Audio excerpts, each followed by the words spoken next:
Hi, I'm David Burns, Chairman of the English Business Council.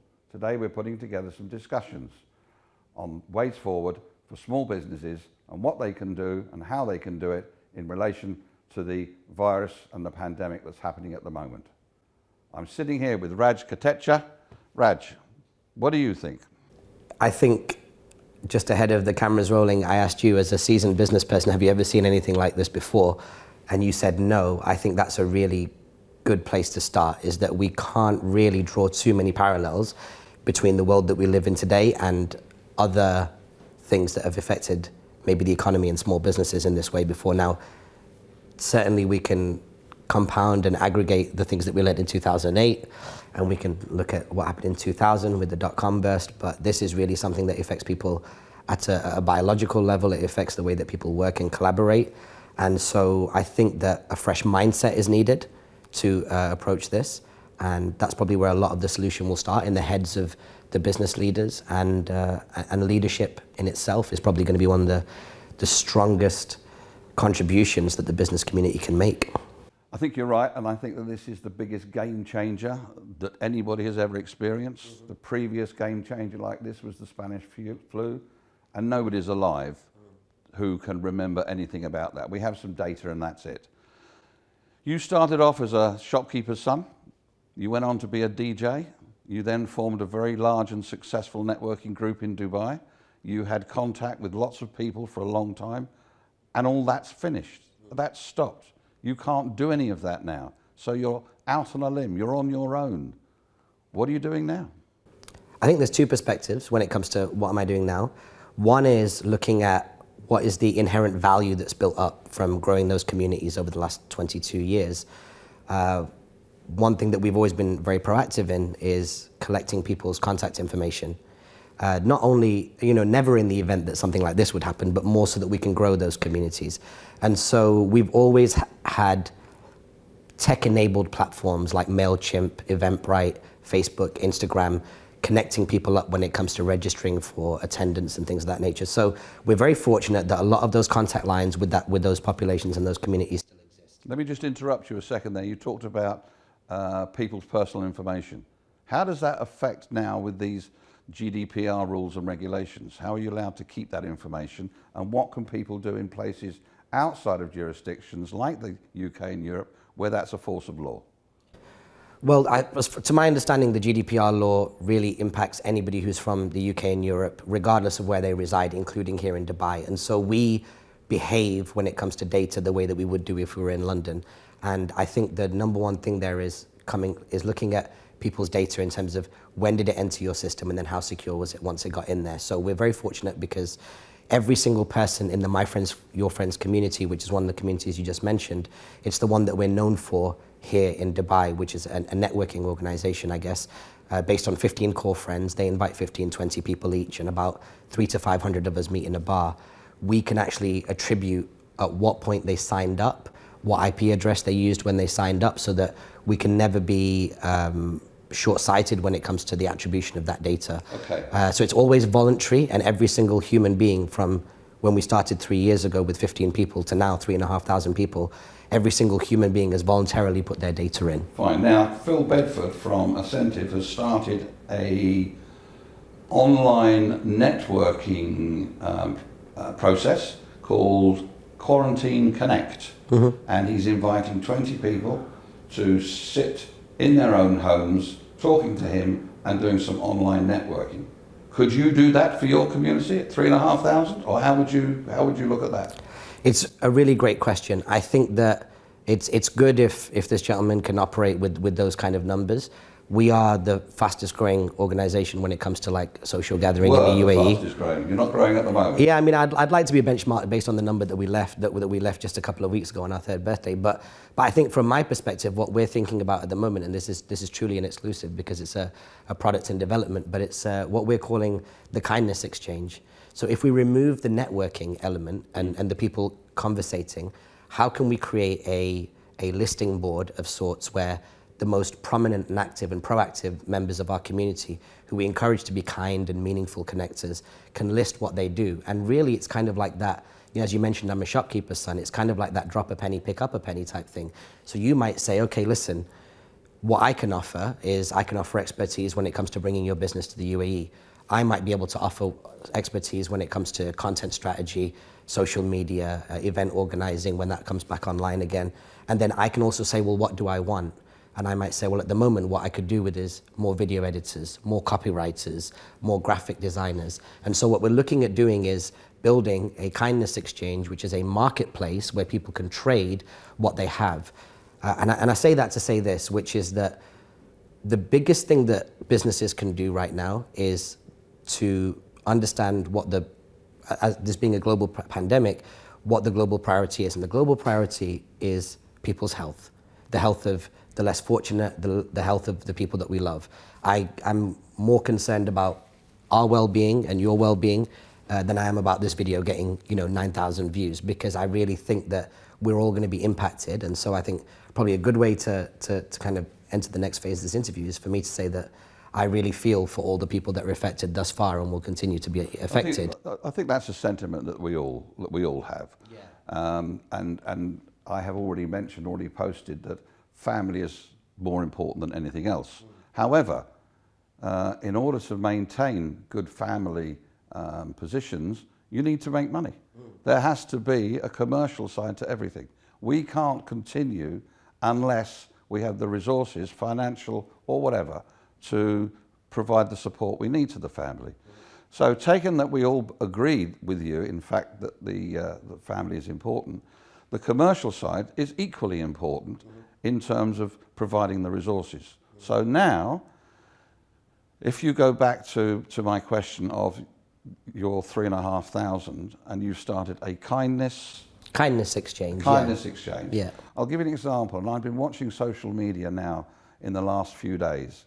Joanne Heckford, who's a friend of ours, she's a school teacher, and she's reached out through Facebook to people in our network, in our community, saying that she's got 29 years experience of teaching children from between certain ages. And if anybody at home is finding it difficult to cope with schooling at home or how they can look at their children from a teacher's point of view, she's happy to take calls and to help them with that. And I think for that, there are a lot of others that are reaching out to the community, and you're one of them. Your kindness exchange, how does that help your members? Is it something that you can phone into, that you can email into, that you can do through social media? How does that work?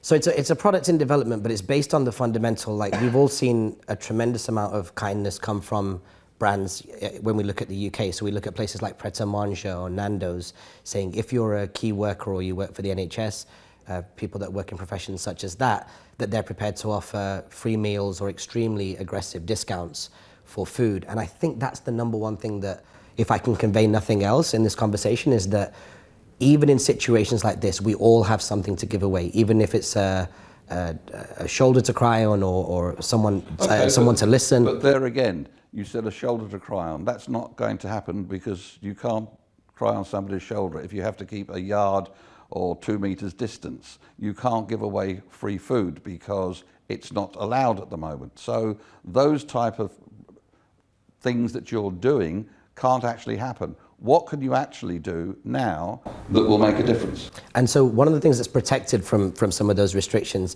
is obviously services and the knowledge economy. And so one thing that we've seen since the last recession is a number of people moving to working from home and building up skills as knowledge workers and sharing their time and their skills that way. So to answer your question directly, there may be things that can be electronically passed back and forth through the internet, like graphic design, like copywriting. My emphasis here, and this is kind of taking a bit of a different tone, I would say, is that since 2005, when we started this organization, one of the things that we've helped a lot of brands do, and we work with the Capital Club, a bunch of high net worth individuals, a lot of celebrities, is working on their personal brand. And I actually feel like the more time you spent working on your personal brand, in the good times, in peacetime, the better off you are right now in wartime. See, not to be kind of controversial, but even in these times, the very last thing I worry about is where my next kind of deal is coming from, where my next invoice will be raised, or you know, who my newest client's going to be. I'm not worried about that at all, because as you rightly mentioned, since I was a shopkeeper's son, a DJ, street promoter, now event organizer and agency owner, every single time I've been constantly pushing the Raj Kotecha brand, because I knew that when times go up and down, and you can talk about the dot-com burst, or you can talk about 2008, but now we're talking about a much bigger event. It's at times like this where you can actually trade that equity that you've built up. So it's credibility in the bank, really. You know, it's kind of like, it's your reputation, it's your brand, it's what you're known for. Like, I think depending on who you ask and at what stage in history you ask them, when you say Raj Kotecha, you're either going to say, you know, shopkeeper's son, you're going to say, oh, I used to see him handing out flyers in Manchester. You're going to say, oh, I saw him do stuff with Russell Peters or the Wu-Tang Clan. Like, the main thing is that each time, can you get into somebody's memory as somebody who's known for delivering value, whether it's organizing events, whether it's connecting people. Me and you have a common thread, right? Which is that we are very, very happy to connect people. And me and you were also the kind of people that like to take a punt. So we met at a networking event where there was maybe 10 people. We were the 10 people that chose to wake up that day and go along to it. And as a result of that, you know, our relationship has flourished, and we've had some amazing conversations. And I really think about those kind of behaviors. And when it comes to actual business and operations, what I'm talking to my clients about right now, and also a lot of the new clients that are now queuing up to work with us, the first thing that we do when we audit them is we say, well, how prepared are you? Or how prepared were you prior to this pandemic starting? So have you ever done any working from home? What is the organizational culture like inside your organization? Do people have to check in and check out their hours every single day? Let's expand that a little bit. You were talking about a link. I too am a son of a shopkeeper. My father had an ironmonger's shop in Boreham Wood, North London. And from the age of 10, I was picking up nails and sweeping the floor. What you're doing, explain a little bit more on what you've just described as the next step. If it's somebody who's already worked with us, then I'll take it from two lenses, somebody who's already been working with us and somebody who is now joining us. From somebody who's already been working with us, they're going to be familiar with our kind of flagship model in our organization. So my organization is called the Creative Content Agency. We create content for owner-managed businesses and personal brands. Now, we have a system called the 4 Ps of content, which is how do you plan, produce, publish, and promote content. For me, it's a rigorous model that's been tested for a long period of time. Plan, how do you know, where do you want to go, what you're prepared to do to get there. Produce, you know, there's a million things you can produce, AR, VR, but for the most part, the business-to-business world responds very well to text, images, graphics, audio. Then publish, there's a million places you can publish. If you want to target women, there's Pinterest. But, you know, ultimately, the business world is in some combination between Facebook, YouTube, Instagram, and LinkedIn, and then promote. So are you paying the social networks to amplify your content, or are you working with influencers? So if we've already got that momentum with our clients, we're reviewing each of those pillars, particularly when it comes to planning, and we're looking at what populations and what databases do they have that they can now continue to grow. And this is really important. The ability to activate and grow your databases and grow your customers right now is probably going to be a little bit restricted unless you're doing it online. And so what we're telling our clients is, and most of our clients have obviously been doing great work for some time, is let's water inside the plant pot. What can we give our existing customers, and if we take the Capital Club for an example, what can we give our existing members to empower them to be prepared to talk about us when it is time to start? Okay, all of that stuff that you've talked about is great. But at the moment, you're going to have to work from home, yes? And you're not going to have that support resource of your staff around you. How does that impact all of those 4 Ps that you were talking about? Can you do it all from home, professionally, selectively? Yeah, I mean, I said to you, and this is a visual that you hopefully have scrubbed out already, but I bought a house, sat in my boxer shorts, tapping my laptop away at home in the last 10 years. Now it's back. So look, here's what's interesting. I've got some friends many friends at Google, Amazon, Facebook, some of the large organizations. And when I talk to them, when they're jumping off the phone, they're like, I've got to jump on a conference call. And I said, who are you calling and where? And they said, it's just somebody on campus. You've got to bear in mind that remote working happens in large organizations anyway. There are people that won't go from the 2nd floor to the 40th floor just to save the time in the elevator. They'll just video conference. And even when I'm sat with my team, in many cases, we are sat at a small table, all on our laptops. And in some cases, if we don't want to raise our head and disturb the energy and introduce a new subject that might distract people, even being 3 feet apart, we might instant message each other. Do you think there's enough competition currently in Dubai to provide people like yourself with video conferencing facilities and services? Because how many are there now? There's not that many, is there? I've been pleasantly surprised to see that apps like Zoom and GoToMeeting have been working in the last few weeks. I think that when we look at a place like Dubai, as you've rightly mentioned, when I've been reflecting on this in the last few weeks, I look at Dubai and I look at the UAE, and I'm very pro UAE, like as many people have seen. When it's time to go big, the UAE goes as big as it can, right? We're talking the biggest building, the biggest fireworks display, and so on and so forth. I think there's going to be the same appropriate response for the business community when it's time to batten down the hatches. I think that exceptions are going to be made, support is going to be given. As a content creator, I saw His Highness's video where he was saying, this is my country, this is my responsibility, I've got food and medicine for everybody. The UAE doesn't do things by halves. It goes all in when it's time to go all in. And so globally, is there enough competition when it comes to apps, when it comes to video conferencing? Of course, there's more than enough. The fact that we've already got a handful here in the UAE that we can use, and small businesses and entrepreneurs, medium-sized businesses, large organizations already using them, it's a great positive thing that we've seen as a result of these challenging times otherwise in business. I reflect back on a long time ago when I first arrived, and a lot of the stuff that I see on social media in those days, if it was around, would have been censored. And now we've got to a stage where there is nothing censored, where anybody can put on what they want. And there's a lot of, not so much conspiracy theories, but there's a lot of negativity I'm seeing in some people. Do you think this is now a positive time that people should now look at everything we've got and change the way they've been working? Because things will have to change. Yeah, so I think this global pandemic is very much like money and fame. So I'll explain. We've been around people, successful people, you and I, long enough to know that when money is introduced into their lives, or when fame is introduced into their lives, it's like a catapult that projects them into the future. So if you're a great person, and a generous and a giving person, money will make you an even nicer person, an even more generous person. Fame will do the same. Let's say you're a nasty person, okay, fundamentally. Fame and money will make you even more nasty. It will bring that out of you. It acts as a magnifying glass on you. So I think you can judge somebody by how they cope with stress. And what's happened now is that this pandemic is actually going to bring out the best of people and the worst of people at the same time. Those who remain calm and level-headed, they're going to be sought after people. And those who remain negative, to the aforementioned people you talked about, are going to find themselves probably in populations with other negative people. Now, me personally, as an entrepreneur, people know that the people I associate myself with are extremely positive. I'm often sat with a table of optimists.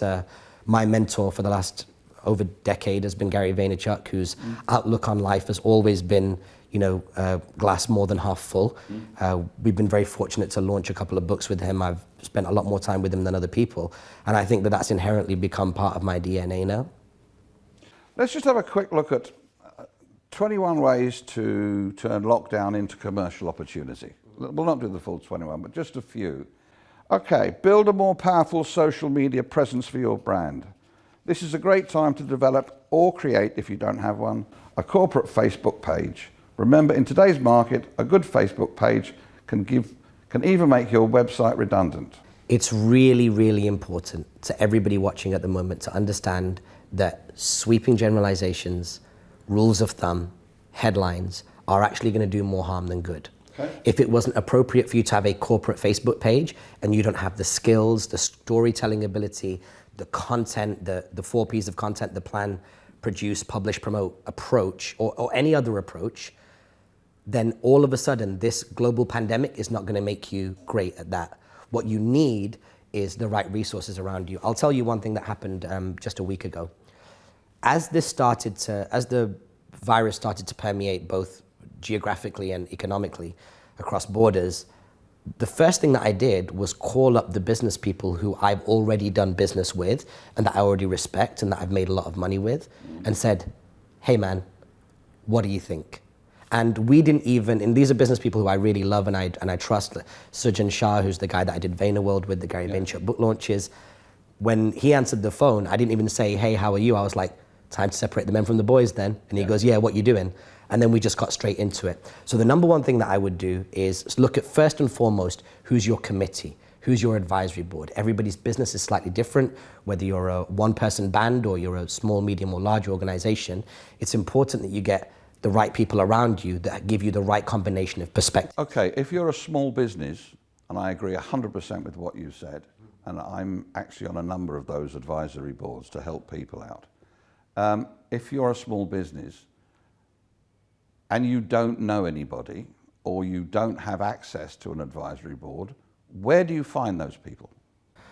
Look, we're going to be in a situation where if you're an established small business that you have contacts with some people, right? If you look at like Porter's Five Forces, you've got your suppliers, your customers, your competition. And I think at a time like this, you can talk to all of those people because they already exist in your ecosystem by virtue of the fact that you have a business. Now, if you have an absolute shortage of those people that you can connect with through online tools or in person, then it's about what is your content diet. What are you feeding yourself? There is a drastic difference between taking your news from Fox News and CNN than there is watching videos of, Stephen Ross or Gary Vaynerchuk or Seth Godin. So if you don't have the option of actually like having two-way kind of full duplex dialogue with somebody, then it's immediately important that you decide, okay, well, what's going to be in my mental diet? What am I going to feed myself at this time? Because mindset is going to be so important right now, especially as people that pay salary. We have to be responsible for those people. I tell my team like this all the time, especially when, sometimes you've got younger people in the team and they start freaking out and they start getting stressed. I say, you've got to understand that we are almost like, we are collectively as an organization, a tightrope walker, right? So me as the CEO, I'm the feet. It's my job to take step by step, and there's little tremors, and I feel those tremors. But by the time you go up the body and you look at the full pole that I'm holding, on either side of the pole where the ball is, you see that move a lot. And that's the lower down people in your organization, the less skilled, the less calm, the people that have not got the same capacity, but it's all coming from the same rope. That rope is the market. That rope is your competition. That rope is the threat of new entrants, new products. And as the CEO, your job is still to feel those tremors and have very small movements. Where does your content diet come from? My content diet is predominantly, and I've spoken about this before on radio stations, on hip-hop radio stations right through to now.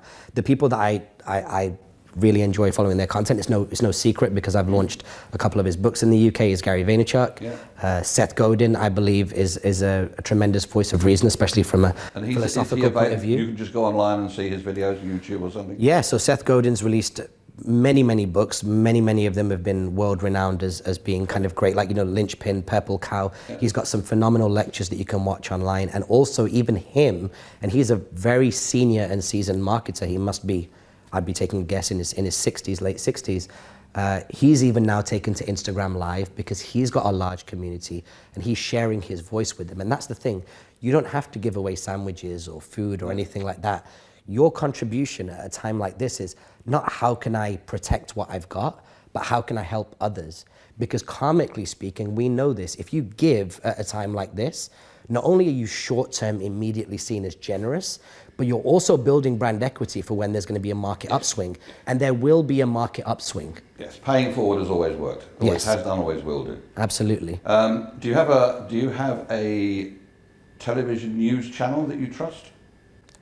I dip in and out of different ones. And I think as a content guy, I've been doing that for some time. So I look at different news channels because I'm interested to see what formats are they using. So what format is this documentary? What format is this news? What format is this weather information? What format is this business information? So I'm skipping across all the different channels, not just in business, but tech reviews, hip hop videos, chat shows, podcasts that have been videoed. I don't necessarily just lean on just one. We mentioned earlier the Facebook corporate page, and if you don't have it, don't try and get it because that could be detrimental. It's a bit like the financial crisis. Prior to the financial crisis, because property prices here were lucrative, a lot of people who shouldn't have gone into property did and lost a fortune, and that was a good example. How do you direct people who haven't got a Facebook page and don't probably need one? How do you tell them this is what you actually need? Where can they find out the information they need to sit down and say, right, I need content diet, I need this? Because there's a lot of buzzwords going around that old people like me don't even understand. Where would somebody go? Would they come to you? Would they go to the internet, Google, wherever? So now that you've called yourself old, let's just own that for a second. I love the first principles of business people like my father, my grandfather, someone like yourself, okay? And I obsess over this more than I think about social media because I don't have any particular passion for Facebook, Instagram, LinkedIn, or any of the above. Here's what I think about the first thing when I wake up in the morning. What can I give my community, my customers, my clients, and all of the above? What can I give them to help them and empower them to deliver my message and grow my business? How can I serve them? Then, when you're thinking about that, that's under the P, which is plan. Then you think about publish, promote. So publish is in, okay, well look, you might look at your population, right? You deal with a bunch of seasoned business professionals. There is a very, very real opportunity for you when it comes to those people who may not increase their digital consumption through their smartphones and laptops right now, for you to put together an 18, 25-page brochure. Alternatively, you might want to get a bunch of high-definition cameras and start flicking videos into their inboxes and into their WhatsApps. And right now, because we're very much in uncharted territory, it gives you and it gives me and it gives everybody in business permission to try doing things slightly differently. Now, I'm not saying if you've never had a corporate Facebook page, don't launch one now. I'm saying that don't believe that that's going to be the solution, because the rule of thumb is going to get your thumb chopped off. And you need everything you've got at this time. We've only got 10 fingers, right? Imagine you've only got 10 working hours in the day. Most organizations might want to work from, let's say, 8 in the morning till 6 p.m. at night. Well, can you afford to waste 4 hours setting up a corporate Facebook page only to have that open box at the top that says, what status would you like to put in? And the same person that was capable of setting up the Facebook page is incapable of putting the right content in there that resonates with your audience.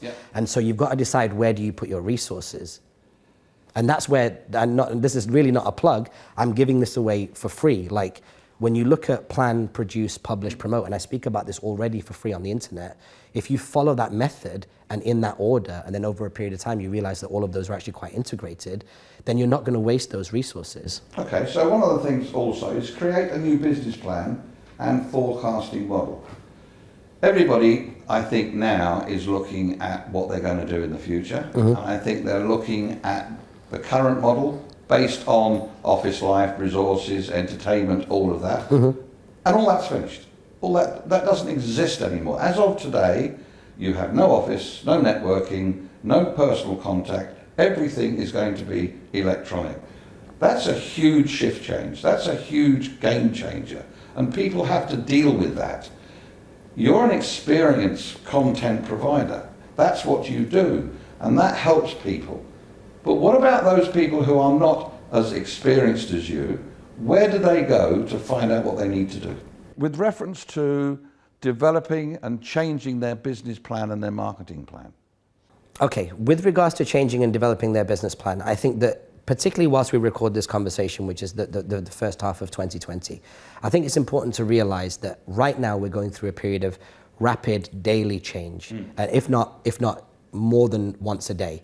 Like at the moment, I know that there's 2 points where I'll be consuming information, which is when the US government goes on, makes their announcements, and when the UK government makes their announcements. I actually feel like they are probably 2 of the biggest influences globally. So we're going through a period of rapid change. So to answer your question, where do you go?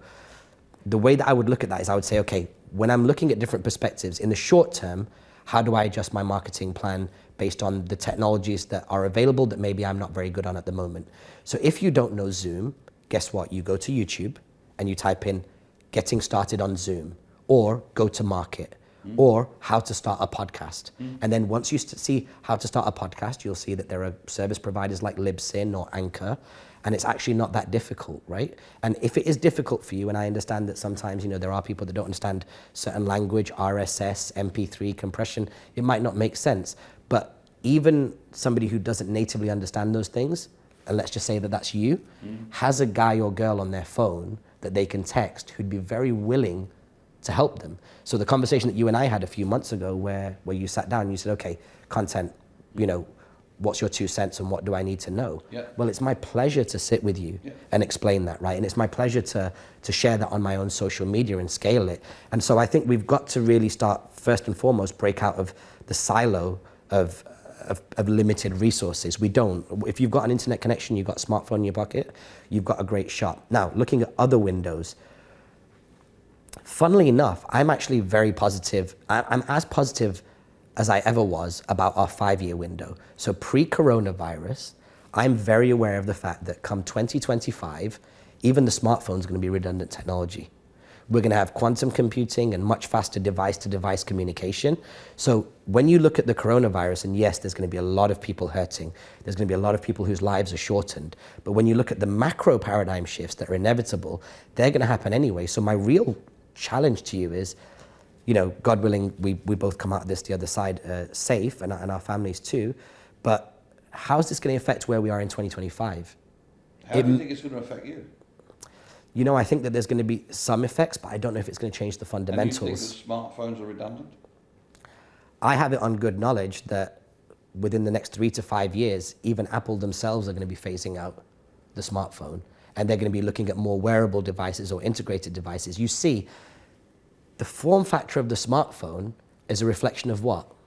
Not how to best deliver information, but how best to carry and transport information. And it's modeled around the inside of your pocket. But as that becomes less and less of a form factor that you refer to, well, then that becomes more and more redundant. So here's one change that I can tell you is going to happen.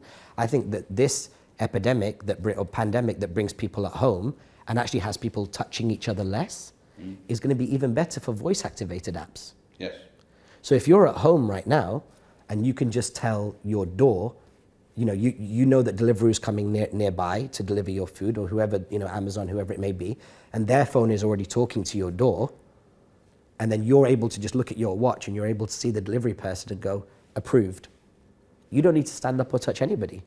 Yeah. And then they open one door, which might have a gap between the second door, and that's where they leave it. Now, okay, yes. I'm talking about from our privilege. No, I understand right? that, but but human contact is a fundamental requirement of all humans. So that's as soon as this pandemic is over and we're all given the all clear and we can go and hug and kiss and whatever, then that's going to happen. So I'm not saying, so here's the thing, and I need to put myself in the same box as well. I'm not saying this is a sweeping rule of thumb. No. I'm saying that right now we're going to develop one-way behaviors that we might figure out and go, you know what, I quite like this. I'll give you an example.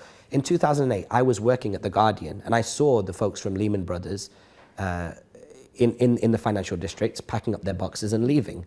Some of those people that were very qualified guys and girls who did not have a job took the offer from Facebook to go and join their board, or took the offer from, at the time, Foursquare and eventually Snapchat. Yeah. There was a brain shift from those organizations to these new organizations, and then these new organizations ended up growing because a bunch of grown-ups joined them, right? It wasn't just Zuckerberg and friends anymore.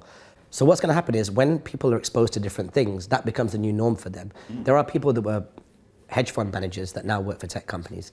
There are people that were used to going to work every day and actually will swear by the fact that they love the fact that they've got an office to go to, that are now forced to work from home and will have a series of epiphanies that make them realize that actually maybe they're more efficient working from home. Maybe they like the fact that there's not 1 hour's transport, especially in a major metropolitan city like London or other places like that. Maybe they like the fact that they can be there personally to warm up their children's food. And once those behaviors happen, they can be one-way streets. By choice or otherwise, you choose not to go back to the way that things were. And that excites me a lot. Yes, I think it excites a lot of people. I've done a lot of working from home, and I have an office space. I never sit there in my pajamas. Years ago, I worked for the military travel agents, and all of our communication was by fax, and you mentioned fax earlier. At the time, British Airways, or BOAC, had access to the World Wide Web, and we found a system where we could interact a fax with the World Wide Web. So I would type a fax, put the tape into a machine, and then I could book flights on British Airways.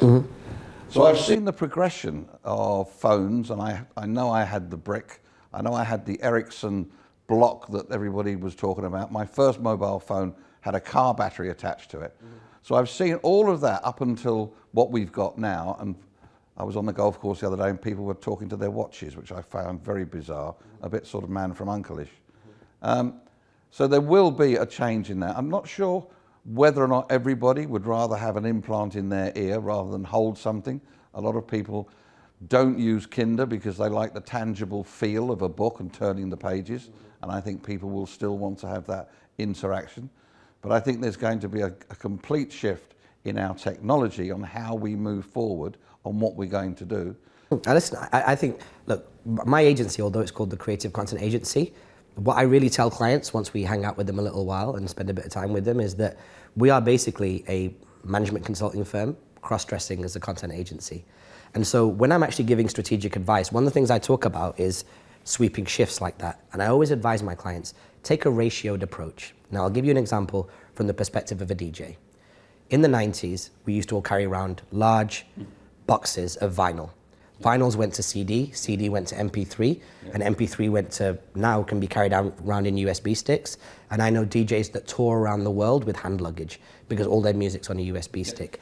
That being said, Jazzy Jeff, who you may have known from the Fresh Prince of Bel-Air show, and he's one of the world's best DJs, he's going to earn a premium if you ask him to come to your country with his vinyl, because seeing him do it the way that they used to do it in the 90s comes at a premium. And there are DJs now that have these vinyl collections, they're able to earn more than somebody who goes with a USB stick. What I'm saying is, it's about the ratioed approach. It never swings from 0 to 100 or 100 to 0, because there's always going to be a population that appreciate that. So I'll give you an example right now. When I was talking about Seth Godin in some instances releases limited quantity books. It's still available on Kindle and other places like that, but limited books, maybe 100 pieces, and they are the size of this desk in front of us, maybe 1.5 foot big. Is that meant to be for the masses? Is that a mass population product? No, absolutely not. But as business people, it's up to us to figure out on our value ladder, what do we offer and to whom and when? So for example, one of the things that we're doing is the 4 pieces of content is when we onboard a client, we do a workshop. It's 8 hours, we do it in person, and it costs anywhere at the moment between 10 and 20,000 dirhams, depending on how many people in the organization are attending. We can't now even do 6-person meetups. So I'm gonna record all of that content, put it online and say, hey, listen, at this time, whilst I would love to come to your office or invite you to ours to deliver this knowledge to you and customize it as we go along, because we're dialoguing in person, here it is online. Consume it online and then let's pick up for an hour or two on Zoom or WebEx or GoToMeeting. That's how you make the adjustment. And you're not frightened of somebody stealing that? Not in the slightest. I'll tell you the number one thing right now is I'm not frightened of somebody stealing anything, because there are people that have had all sorts of ludicrous tapes leaked here, there, and everywhere on the internet, right? If it can be published anywhere, it can be published anywhere. There is no denying the screen grab culture that's out there at the moment. We've seen whole politicians' careers ruined because of some over-the-top flirting they were doing with somebody, and now all of a sudden it gets out. Fearing people stealing your IP is only going to paralyze the person that fears it. I don't fear it at all. And here's why I also don't fear it. I've been in this industry so long, we registered the business in 2005. I've been giving advice from a content perspective to sports companies, golf companies, packaging companies, professional services companies, blue chips. I give advice that I know has an expiration.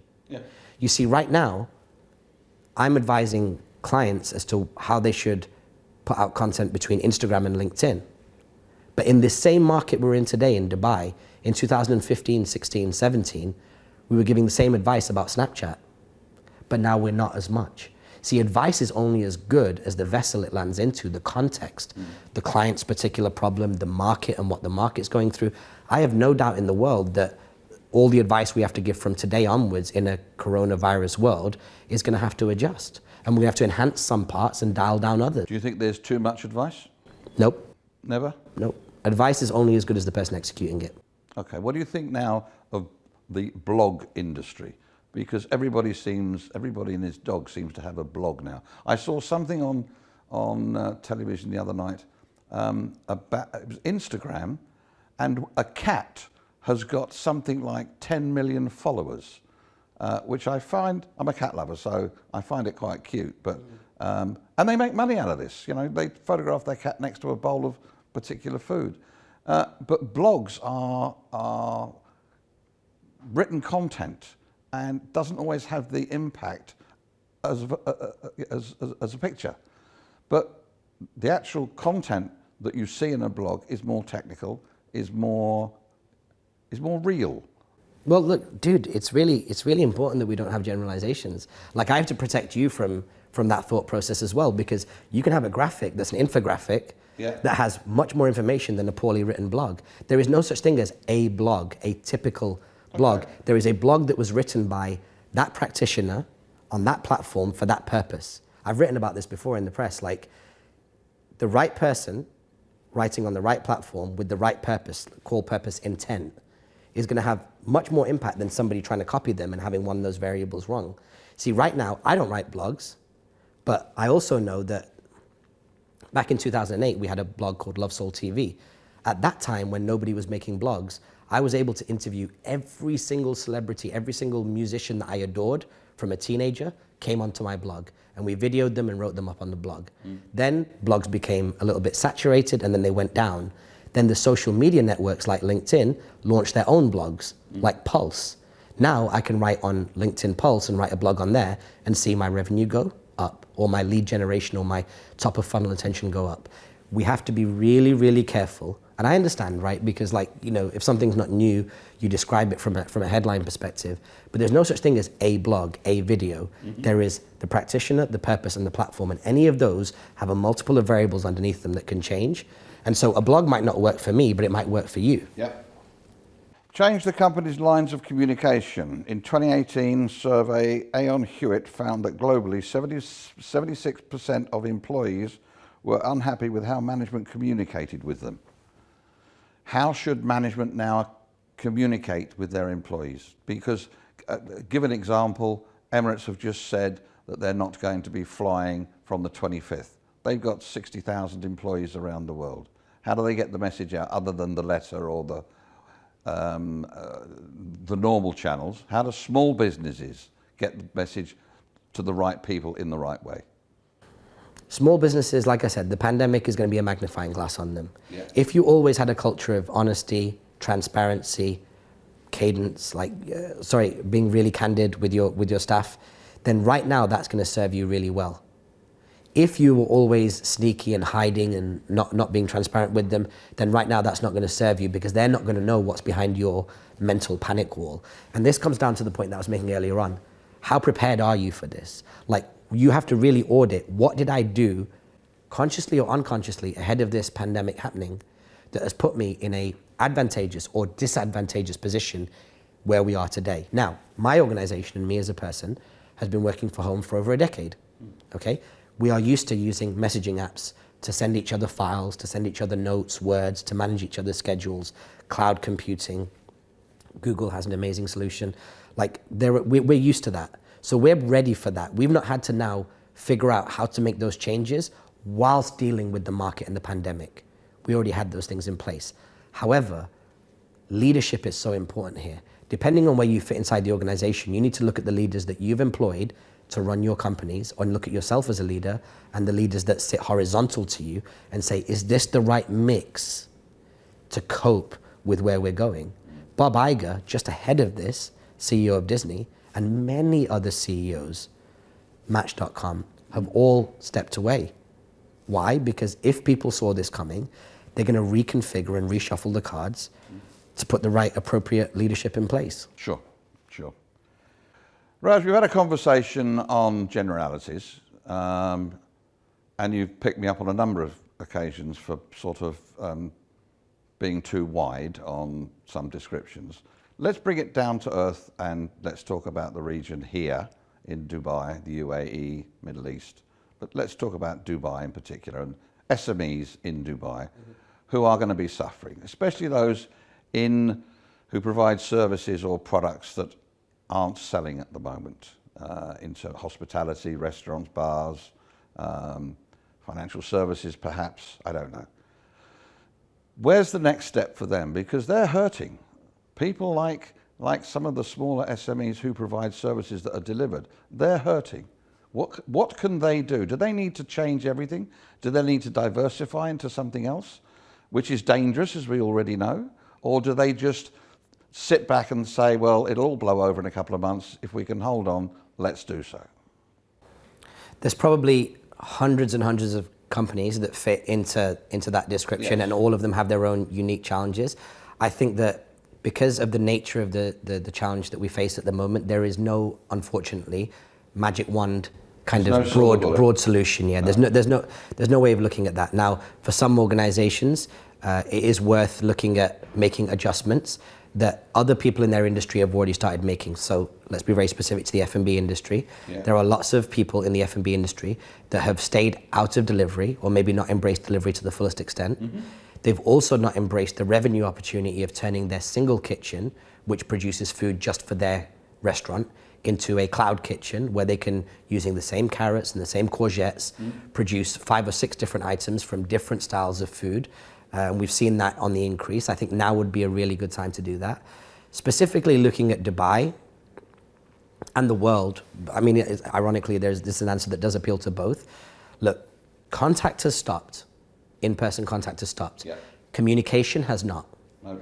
And, you know, it might be worth looking at increasing your call plan on your mobile phone, getting unlimited minutes and allocating time every single day, time where you may have only been able to do in-office tasks, to bashing the phone. Yep. And saying, hey, just checking in, how's things going with you? How's things going with you? And unless you're unless you're completely at odds with your competition, I think now is a really good time to give them a call and say, hey, listen, you're normally the Coke of our industry, I'm normally the Pepsi, right? And in fact, we drive our industry forward. Our rivalry is what makes our industry a good industry. The competition that we create at the very, very top of this pyramid is what makes our industry interesting, and we collectively push it forward. But now's the time to maybe have a discrete, closed or open digital forum to discuss where we can go moving forward. A good friend of mine, a guy by the name of John Howell, he works, and talk about vulnerable here,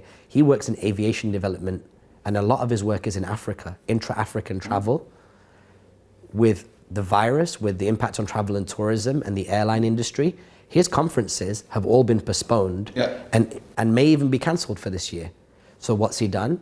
He started jumping on webinars and getting the same people that he'd have at panels come and speak on the webinar. He'll record that and he'll put it out on the podcast. Now, there is no silver bullet, magic wand solution for all these companies. Absolutely not. I wish there was. But there are things that each company can do. And in the event that some organizations need to shut down and let all of their staff go, and I was talking to a dear friend about this prior to us rolling, I kind of feel that there are people that are abusing the pandemic and using it to shut down their businesses and liquidate and go bankrupt under the guise of coronavirus. But then there are also organizations that need to do it. Yes. And I think that this all comes down to the kind of culture you've built in your organization, the kind of understanding that you have with your staff. Because if your staff were ever going to look at you and say, hey, I understand that you don't want me to lose my job and I don't want to lose my job, but under the current circumstances, I have to, then that's also it's also allowed to happen, because you're going to let people go for a number of reasons. Bad fit, bad management, bad economics. You know, if you're a bad manager and you let somebody go, well, then you've really made a big mistake in your life and in your career. If there's bad economics, but you're a very, very good leader and a good manager, you can keep that staff during difficult times. But when there's a global pandemic where people are maybe not able to leave their homes, or there's like restricted movement, and that movement, that ability to deliver food is now gone, and that inhibits the driver of food delivery from doing anything, well, I think the right thing to do is to do the kind thing and make sure that person's not completely shoved out on the street, and do whatever you can, and understand that by giving now, you're probably doing the right thing in terms of attracting profits in the future. Yes, it's again, it's paying forward. It reminds me of the story of the CFO who goes into the CEO and says, "What if we train all our staff and we leave?" And they all leave, and the CEO says, "What if we don't train them and stay?" You know, there is that thing that There are generalisations. I am going to generalise here. There are generalisations that companies can do, like reduce costs, try and increase sales, look at their marketing plan. These are things that most companies should be looking at now. Maybe more social media content. We do a thing called VisAg, which gets people to understand that there's a lot of resources they have that they're not using. And you mentioned it the other day, just now, in terms of collaboration with your frenemies or with your rivals. Maybe now is the time for companies to actually get together and say, look, we're all in this together. Is there something we can do together? Although there are going to be people that say, no, I'm going to go it alone. I have an IP and I'm not going to give it up for anybody. But in certain industries, that might be a good thing, that they can get together and talk together. There's the other things that people can do. Staff redundancies, you were just talking about that. Sometimes putting people, like in the UK, we went on a 3-day week during bad times where people got paid for working 3 days a week as opposed to 5 days a week. So downsizing on time, trying to keep people motivated when they're getting less money is a big thing. But at the end of the day, it's either take less money and keep the job and keep the company going, or say that you're going to go and the company might close down. So there's lots of variables in terms of where different companies are at. And the smaller the company, I think the more difficult it is, especially those what if you're a one-man band and you can't fire yourself, so you have to do things that reflect and look at what's happening around you. Yeah, I mean, look, I've been a one-person band for many years, and one thing that you do when you know that you are not only the CEO on paper, but the bin man, the accountant, you know, all of the roles, is that you do a lot of introspection, because that's really one of the most loneliest types of entrepreneurship, is when it's just you in the organization, or maybe you plus one or two others, right? And we look back at those times as romantic when you've grown your organization, but these are challenging times. And I think it comes down to what kind of expectations do you set, right? So we've had a client approach us and say, look, we've had a client approach us in the last 7 days and say, we are about to get put through the ringer, and this is gonna hurt us. And we need to now really look at scaling back with you. I jumped in a taxi, went to see them, and said, tell me what you really want. Forget how much we charge you and things of that nature. You're under the Christmas tree, there's a present, you can have whatever you want inside that present with regards to our services. What would it be? And given that safe space to say, you know what, I'd really, you know, this gentleman said, I'd like to really make sure that our Instagram and our LinkedIn remains busy, because we want to make sure that our digital shop front window still continues to be nice, okay? The shop may be closed, right? The business is not trading, but we want to make sure that at least the store window maintains some dignity. Yeah. And that is LinkedIn and Instagram. So we said, okay, let's do it like this. And then we just struck a deal with them. We said, although you want to reduce fees in this section, if you can keep these smaller fees going, we will put some skin in the game. And now we've dramatically reduced their fees to the point whereby it's a loss leader for us for the period of time that we've negotiated.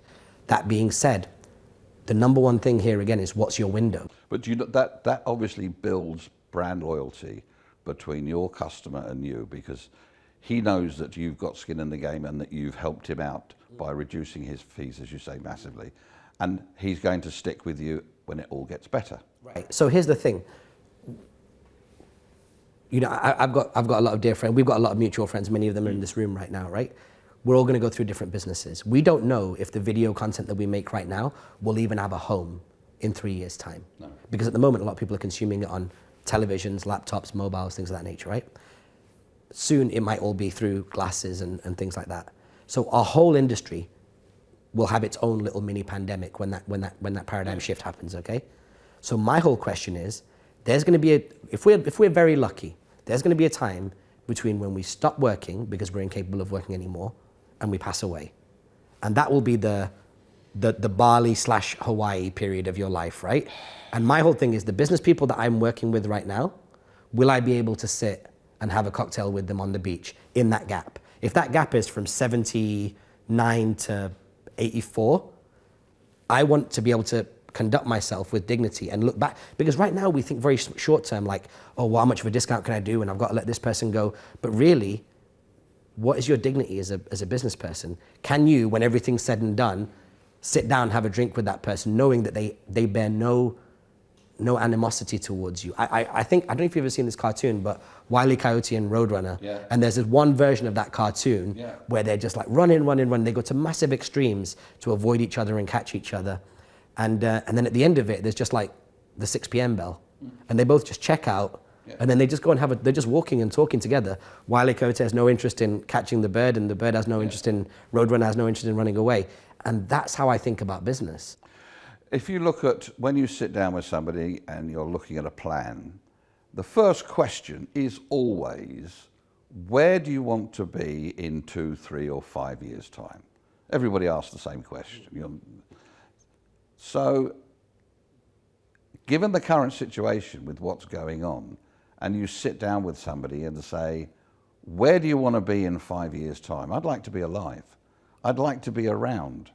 Can you plan around basic instinct of surviving what we're going through at the moment? Yes, because, and we're friends outside this interview, so you're an older gentleman. The way that you plan is that you look at the state of the world today, you understand that there's a pretty contagious pneumonia-like virus out there. Stay the hell indoors.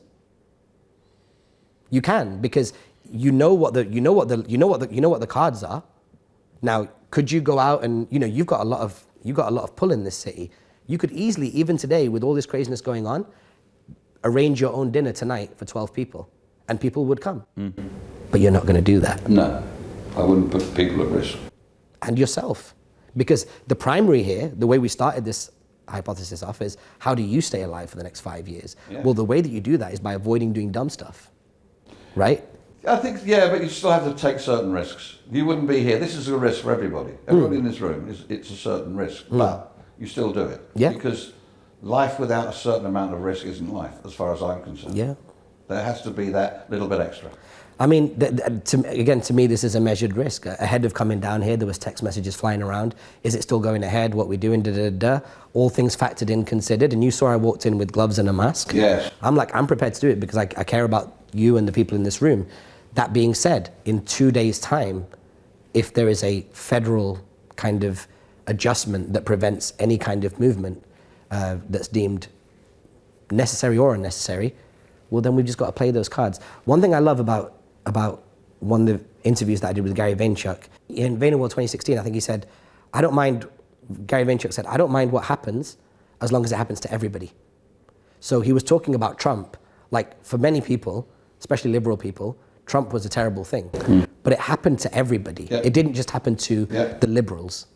And so this thing that's happened right now has happened to everybody. So as long as everybody's forced to play at the same table, then I'm not going to complain. And I know this to be a fact, as do you, that we sit here making content, trying to deliver value to our audiences, but there are people right now wondering, have they got their next meal? Yes. Or are they actually stood next to somebody because of circumstance of the way that they live, where if that person gets it, I'm definitely going to get it. Because me and this gentleman share a room.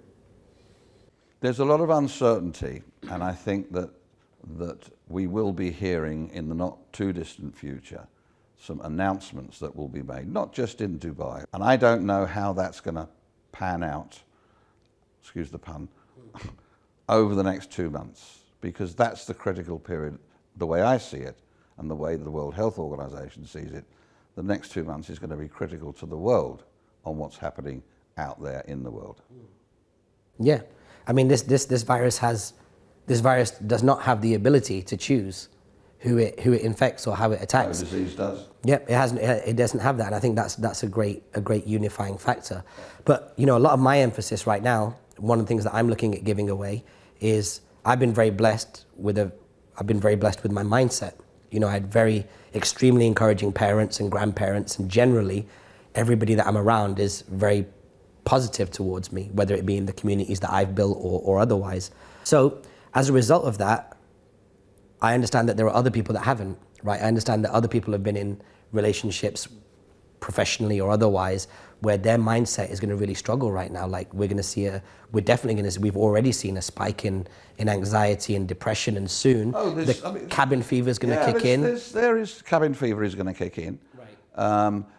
Interesting comment I heard from somebody today is that in a few months' time, are we going to see a massive baby boom and an increase in divorces around the world, not just here, but here's a good place to start. Is this going to be baby boomer years, or is this going to be, okay, I've had enough? You know, divorce rate's going to go higher because people are put together. I'll tell you the answer. A little from column A and a little from column B. Yeah, I think so. Like we all know, like I said, that this is like taking something and putting it from gas mark 3 and putting on gas mark 10. Yeah. Or it's a magnifying glass, it's an accelerator, it's a catapult to the future. Whatever was going to happen now is going to happen much faster. It's going to accelerate. So yeah, if there's certain things about your job that you didn't enjoy, you might really not enjoy them because you're working from home. Or all of a sudden, the job that you were convinced you were going to leave a few weeks ago is the job that you dare not leave because now you love working for that job from home. Yeah. Or when you do work from home, you look around and you see the family members that you're meant to support. Would you encourage people to learn how to become storytellers? I would encourage people to figure out what it is that makes them happy. Because if you're not happy inside, then becoming a great storyteller is not going to make you happy. And you might end up telling unhappy stories. Like, that's a very cynical view, isn't it? I mean, I think it's just the truth. If you have no need to tell stories or you have no stories to tell, then enjoy yourself listening to other people's stories. I'm really not Mr. One Size Fits All. I'm like, do whatever makes you happy. And if anything, the fact that we as humans now face a biological threat, never has there been a better time to address what it is that makes you happy. What makes you happy? Number one is I like seeing people benefit from my decisions. Yeah. Okay. That's the way. Number two is tied into number one, which is that I would probably say maybe somewhere around a decade or so ago, maybe a little bit more, a little bit less, I actually already felt like I'd beat life. I've had the winning mentality. You could even argue for more than that. Like, I wanted to work in music because I love music. And why does someone love music? You have no idea. You just hear it and you love it. Yeah. I had the opportunity to do that. I love people. I love seeing people dance, back to point one. I was able to throw my 28th birthday party in the Gherkin building with 600 of my friends, all for free. I actually felt like I've had many times in my life where I was like, boy, if it ends now, I'm on top. What makes me happy is the fact that not any of those individual moments, it's the fact that these moments keep happening. My friends, your friends, 20 years into the events game, and I create the ultimate event, the most perfect thing I've ever created, and it continues to allow me to serve it, and it serves me. They're just going to continue to be wins. That's really what makes me happy, is knowing that I've done things that are bigger than me. Like, I've filled up my bucket with so much that it spills over and fills up other buckets. Yeah, yes, I have a similar sort of thing. It's like, if life throws you lemons, make lemonade. You know, at the end of the day, we're all there just to get on with it and be happy. The song, Be Happy. I would say that with reference to coronavirus, aside from the fact that people are going to feel pain and people are going to pass away, I actually feel like it's the perfect storm, because it's flattened people.